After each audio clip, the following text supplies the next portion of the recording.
Hello and welcome to another Void XRC video. Thanks for tuning in. So today I'm just going to be replacing the stock ESC and motor from the SST Buggy here. There's nothing actually wrong with my stock ESC and motor. They still run fine, not damaged or anything. I just want the ability to run 3S. So I'm going to install this 120 amp Racer Star ESC. Now you don't need such a big or such a high amperage ESC to run 3S on this. Probably an 80 amp would be fine, but I went with the 120 amp so I can use this in other vehicles if I want to or whatnot.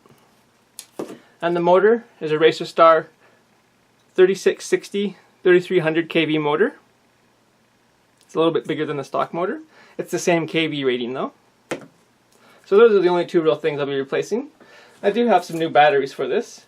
I do have a nice big 5000 milliamp hour 2S and a 3300 milliamp hour 3S. I got a couple of these ones actually. So they're good for 115 amps sustained, so hopefully that'll be enough. If it's not, I'll just put in a higher amperage battery. Well, let's just get started. Move these out of the way. Body off.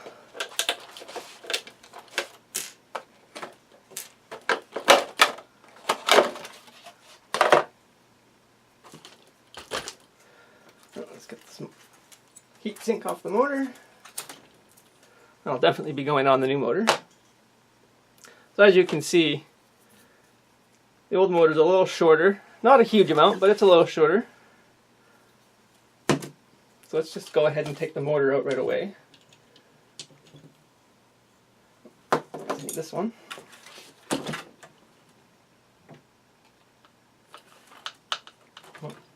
I think I need a new screwdriver. I think this one's starting to get too worn down.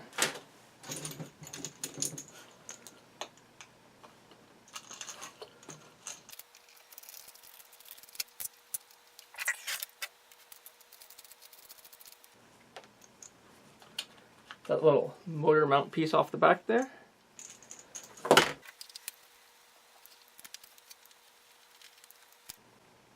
Alright, the motor should slide out now. There we go. So now we can take off the pinion and the motor mount. Pinion will come first.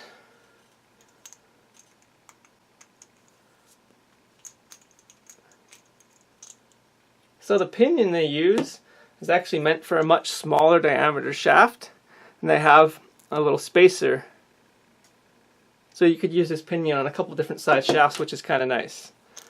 But on the new motor, I do not need that spacer, as the shaft on it is 5 millimeters, same as this hole. So we can try to, which way does this go out?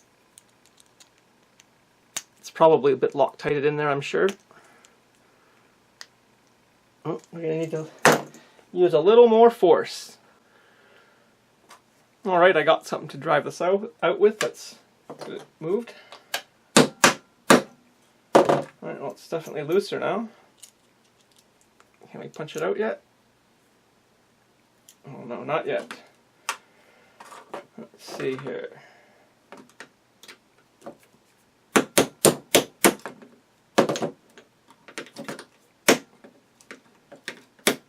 There we go. So as you can see, there's a little spacer that they used.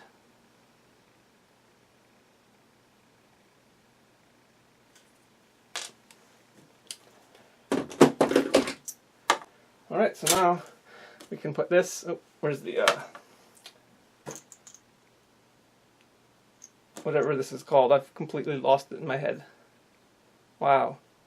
Grub screw, wow, that took forever to come to my brain. Just don't want to lose the grub screw. Let's remove the motor mount.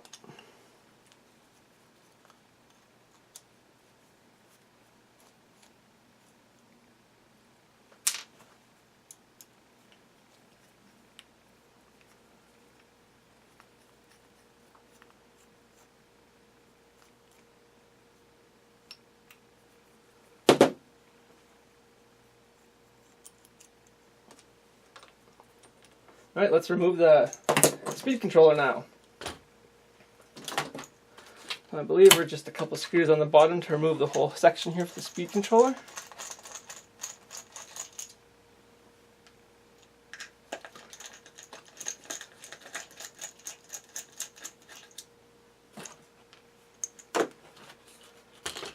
to need to remove the zip tie and unplug it from the receiver too.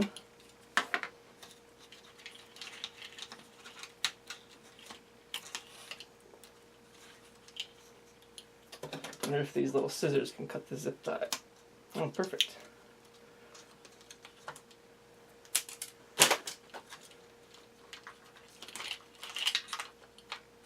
Alright, there's the old speed controller.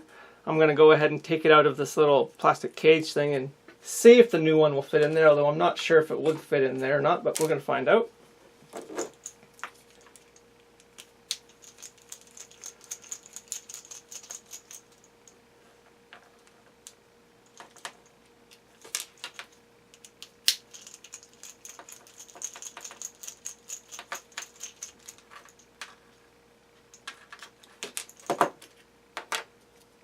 I'm assuming it's sticky taped on there quite well, so we'll see if we can pry it out.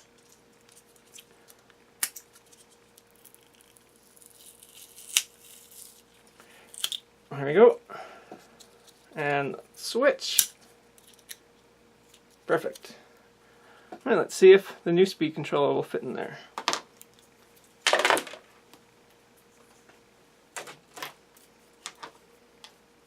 Oh, perfect. Should be able to use this mounting. Got a little bit of room on each side to sit in there. That's great. Now what about putting the top on? Do we have room to do that? Get that wire out of the way. Oh, I think there is enough clearance for that fan to still spin. That said, I don't really know if I need this top piece on it. I probably won't run it. Probably just double-sided tape this to the bottom and that'll be enough. Let's just do that right now.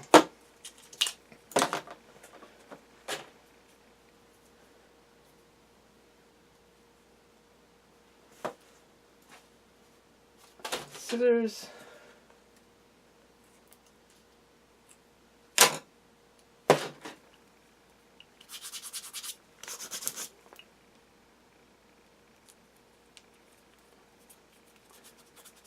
Push it down real well so it doesn't come up.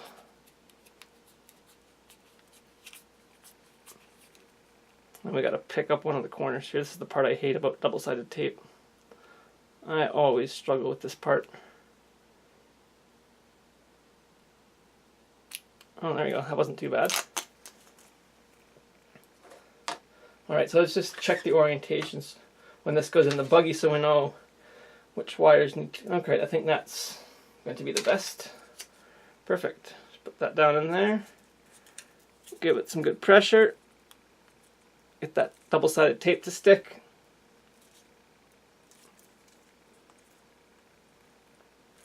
Alright, there we go. Alright, let's start getting stuff assembled. We'll start with the motor and the motor mount. One thing you definitely want to make sure with the motor mount is you use a little bit of thread locker. I'm just using this Loctite thread locker blue. I wouldn't advise using Loctite red because that would make it a permanent, or would make it very hard to undo the screws, that's for sure. As red's meant for permanent holding in of screws, so definitely suggest blue if you're going to do that. Alright, let's see here. Holes match up pretty well. As you can see there, it's exactly where we will be going with it.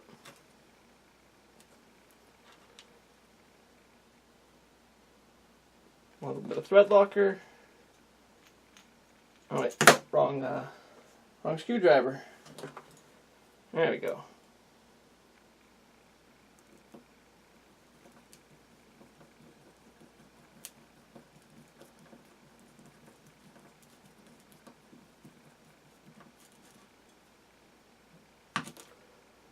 A little bit more thread locker.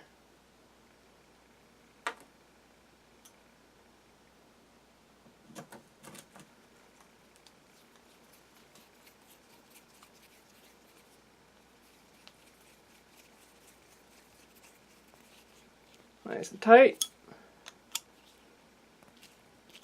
Alright, let's get on the pinion. So we might have to change the position of the pinion once we install this into the vehicle. But that's not a big deal. You know, I just realized I made a mistake. I wanted my wires coming along top of the motor mount, so I gotta take this out again. Well, mistakes happen, not everyone.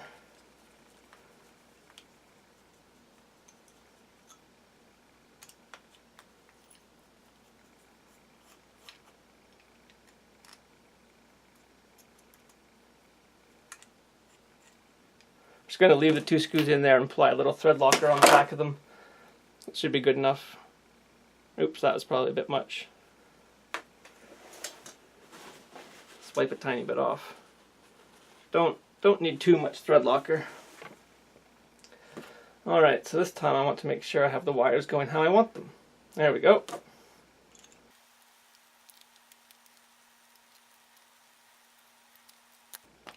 Perfect. Alright, now when we're putting the pinion on, like I was just about to say before, we'll probably end up having to change it once we install the motor into the vehicle to get it to the exact right position. So that's not too big of a deal.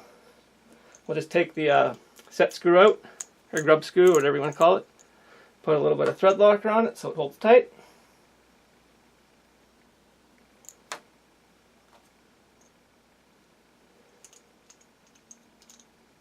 Probably didn't actually need to thread lock it until I put it in the vehicle because I'm going to be changing the position a little bit anyways, so another mistake, but whatever, that's not a big one. Right, so when you're putting the motor in, all you have to do is slide it into this little channel here. It's pretty easy. And then you just set the gear mesh. We'll be doing that after I get the speed controller in though. So like I said, I'm not going to run that top cage, I don't think. And if I do, I can always add it later, that's not a big deal. So I think it was about there. So let's go ahead and get those screws and install it. Let's move these out of the way so I don't knock them out.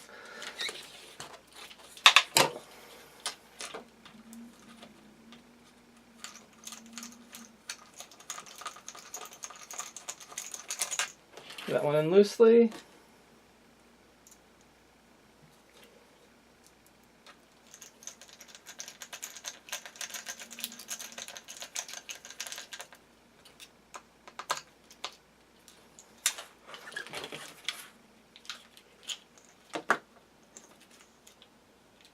Alright, so now that the speed controller is in, you can run the wire for that to go to the receiver. And that will plug in the channel 2 spot since it's the speed controller and channel 2 is for the throttle. Oh, putting it in backwards. That's not good. Hope you guys can see here.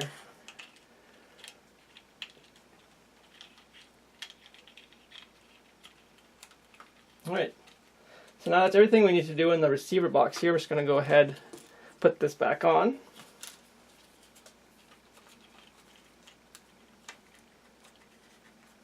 Make sure all the wires are coming through the holes for them. There we go.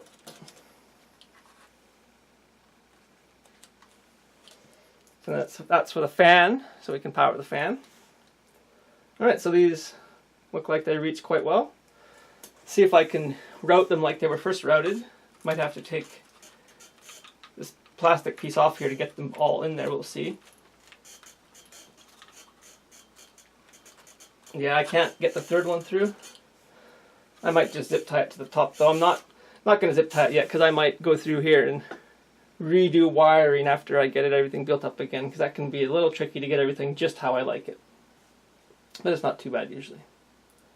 So let's set the pinion spacing.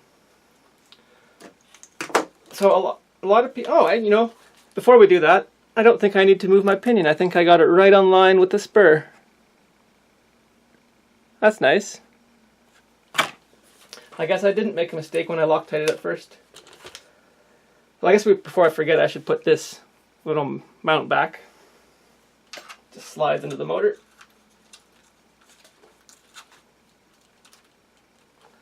Going to want to remember to put a little bit of Loctite on these so they don't vibrate out.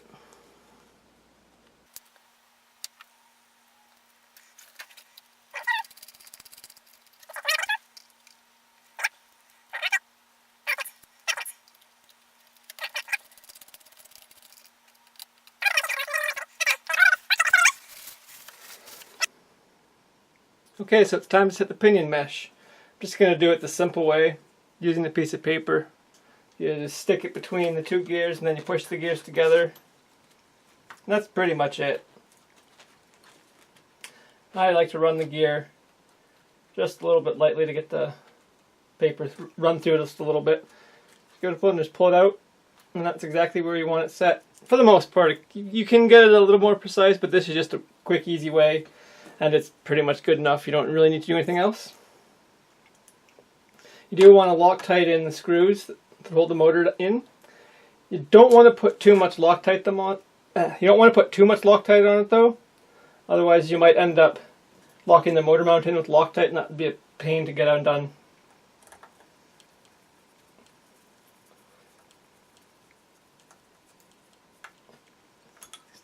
Last screw in.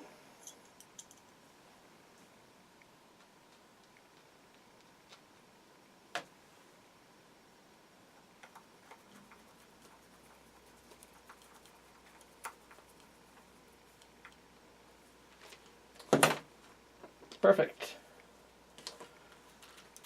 Well, that feels really good. So I guess I need to hook up these wires here. Oh, one thing I should say.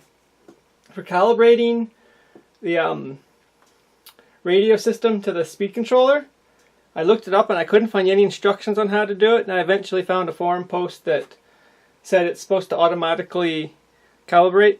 So I guess the racer stars do it automatically. I have no idea if that's true, but that's what I read, and I couldn't find any instructions on how to do it, so I'm going to assume that it's supposed to auto-calibrate.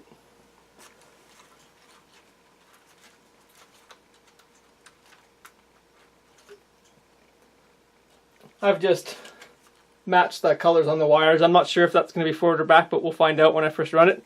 It'll be easy enough to switch wires over if I need to. But that's basically it. I guess should stick on the heat sink. Plug that in. And there's the SST Buggy here. Upgraded motor, upgraded speed controller. Hope you guys enjoyed the video. Thanks for watching, and I'll see you guys next time.